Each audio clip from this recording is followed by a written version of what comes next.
Bom dia a todos, queridos irmãos e amigos da Redê. Após esses meses de cultos pela internet, nós poderemos finalmente nos reunir presencialmente.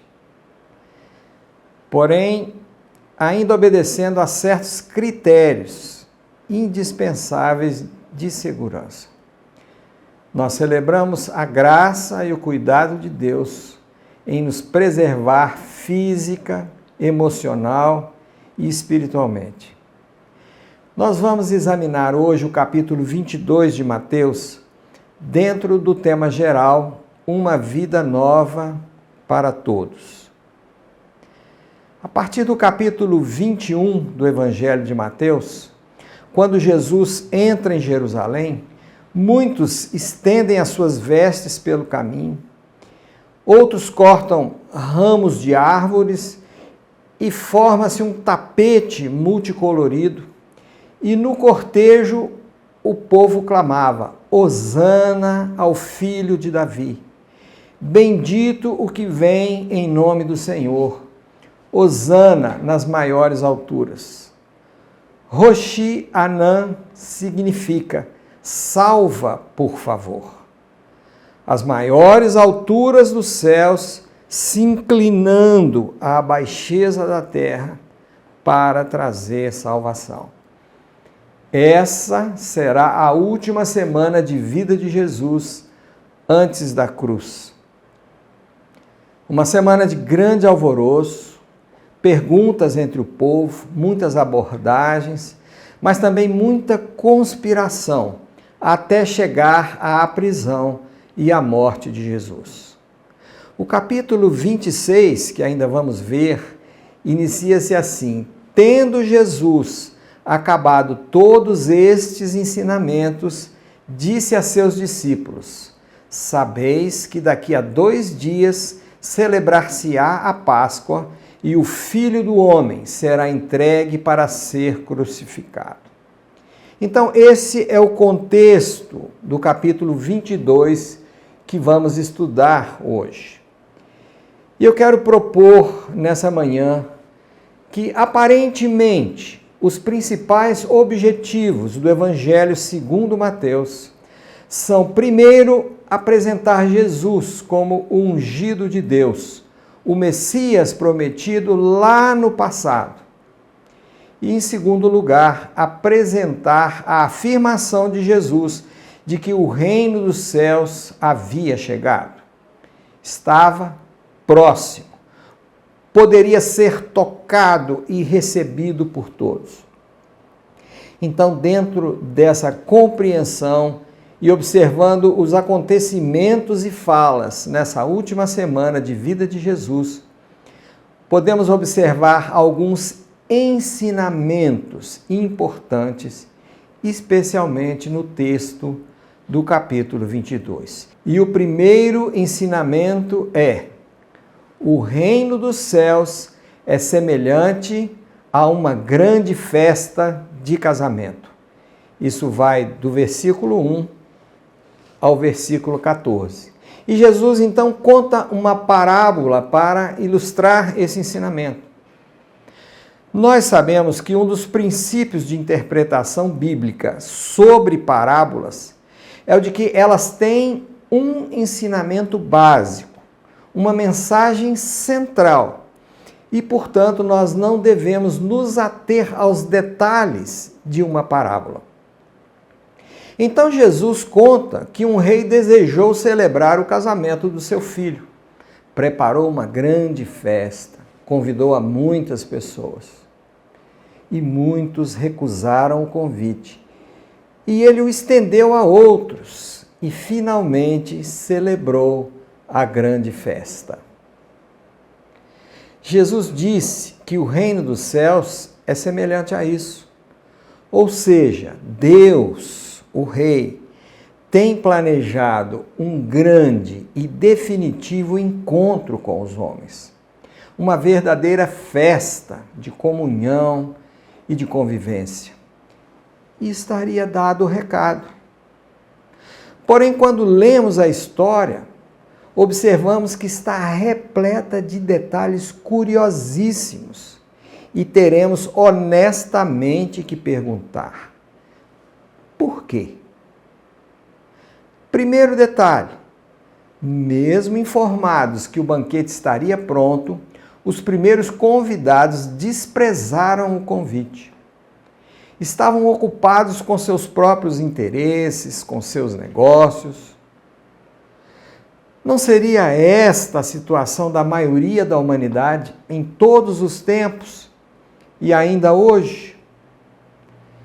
Segundo detalhe: alguns convidados, agarrando os servos, os arautos do rei, aqueles que saíram para proclamar a vontade do rei, os maltrataram e até mataram.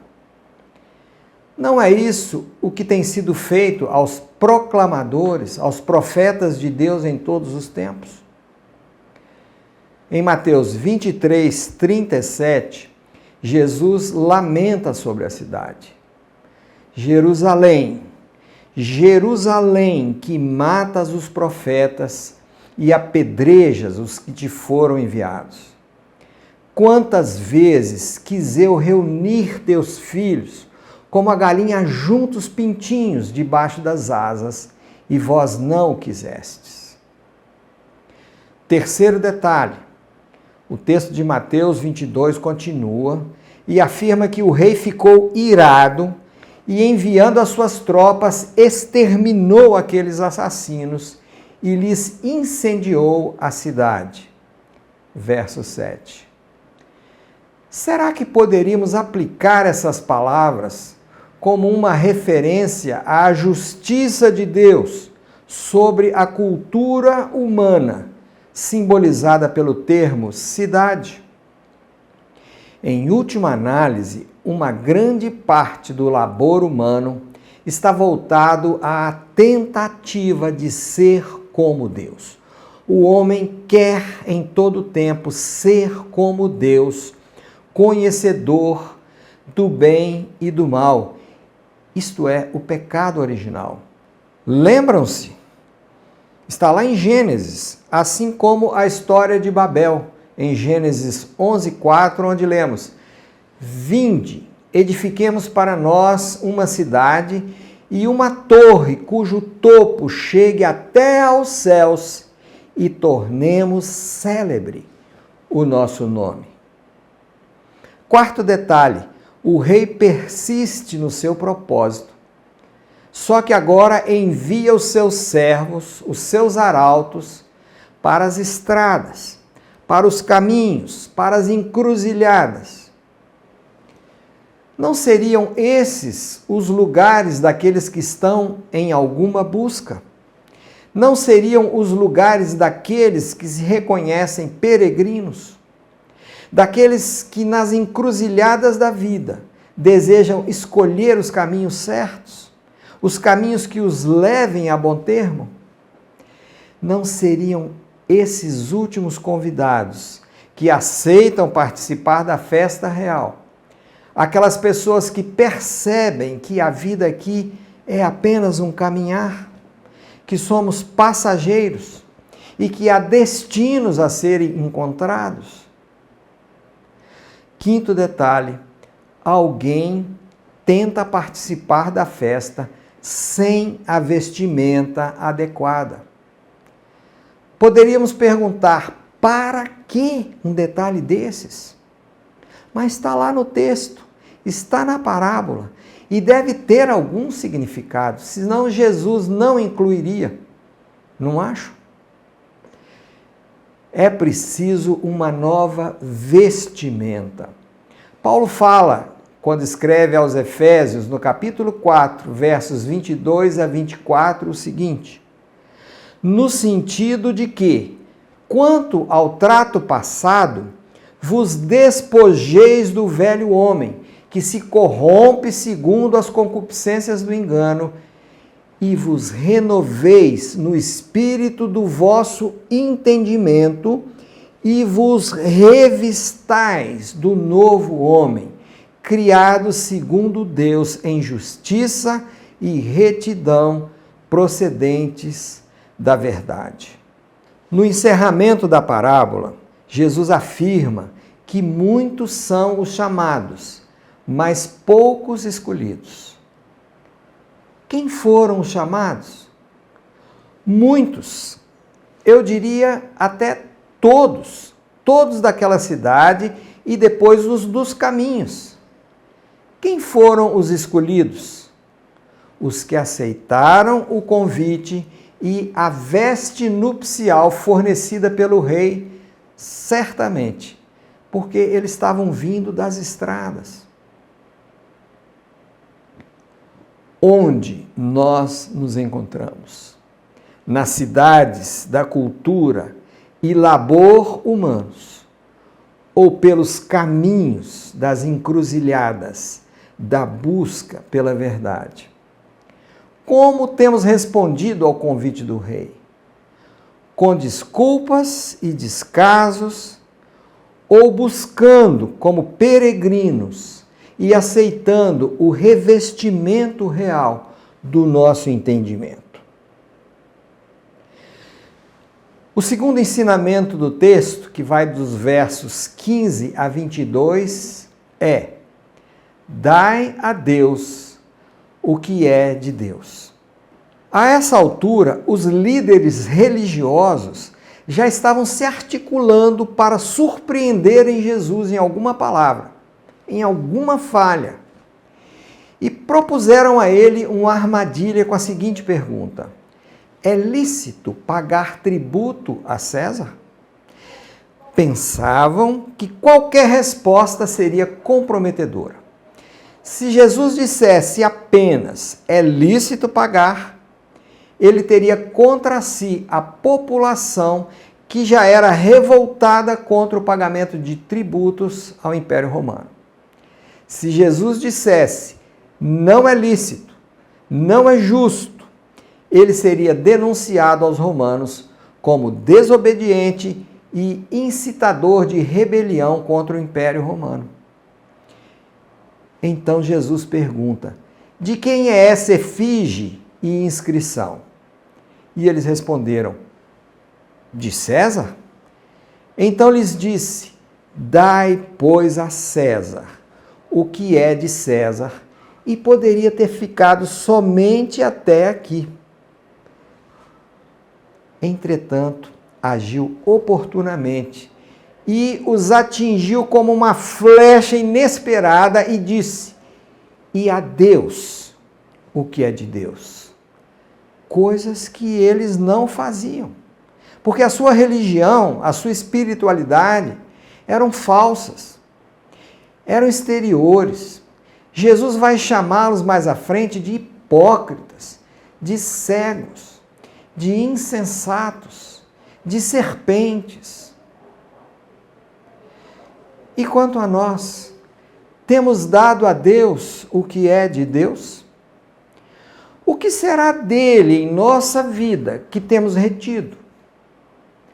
Dar a Deus o que é de Deus é buscar o seu reino em primeiro lugar. É amá-lo acima de todos e sobre todas as coisas.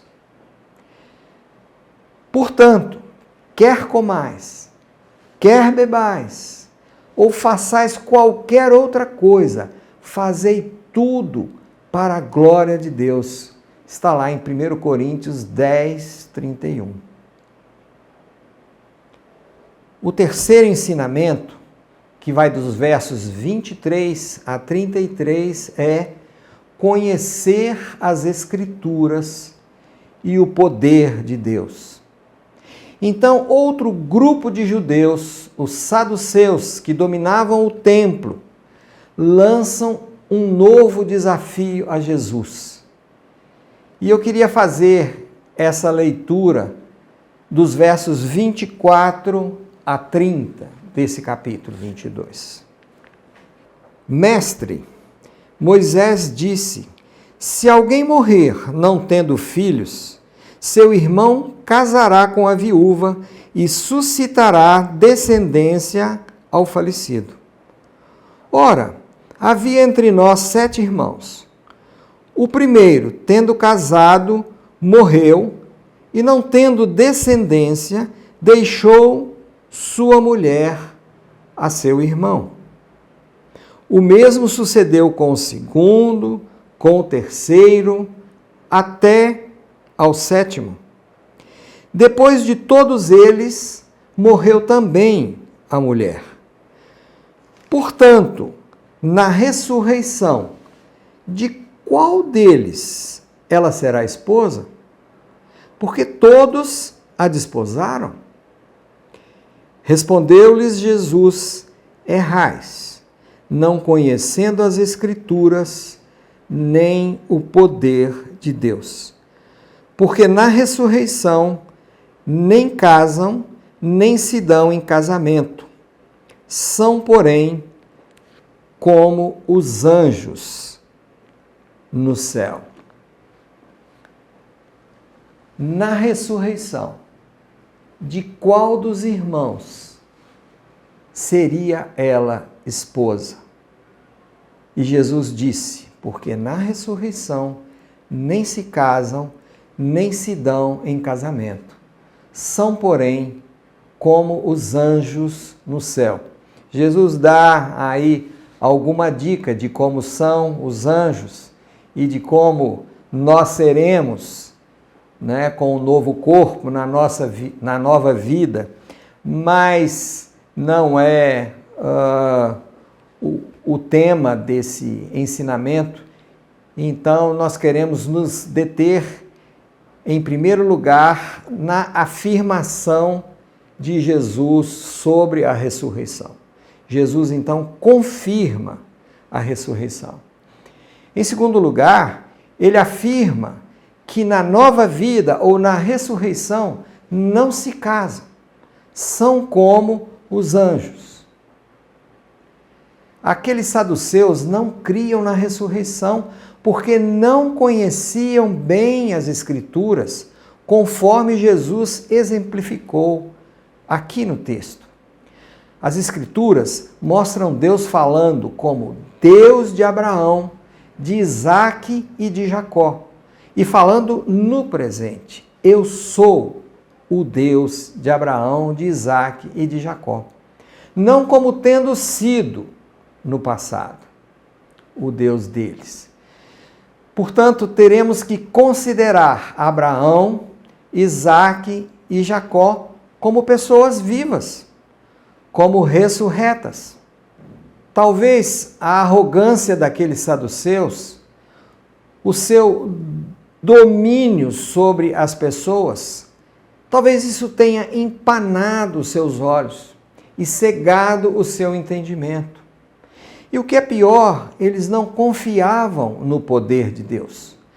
Eles confiavam mais nos seus ritos, na sua liturgia, na sua religiosidade de formas e de sacrifícios.